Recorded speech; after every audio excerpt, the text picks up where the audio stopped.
В Якутске стартовал международный фестиваль документального кино. Там представят более 20 фильмов из разных стран. С подробностями знакомит Лана Ильина.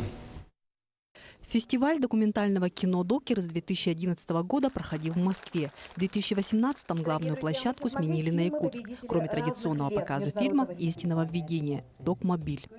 Берем российскую картину документальную, немецкую картину. Эти фильмы в чем-то похожи по теме, по подходу. Привозим авторов этих фильмов, смотрим их вместе и обсуждаем. И в данном случае это такой, ну скажем так, даже антропологическая задача понять, как российские и немецкие авторы смотрят на те или иные вещи. «Первая ласточка» – немецкий фильм «Счастливые» и российская лента «Зоя и Валера». Обе картины сняты в направлении визуальная антропология.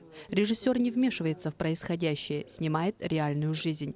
Отечественный вариант представляет режиссер Андрей Ананин. Это документальная комедия с элементами мюзикла, можно сказать.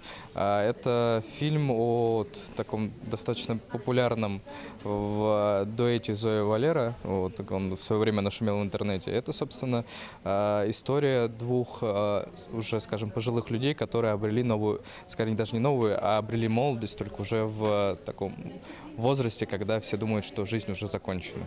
На российском телевидении нет канала, посвященного документальным фильмам. Жанр актуален лишь в связке с какими-нибудь событиями. Этого быть не должно, уверены эксперты.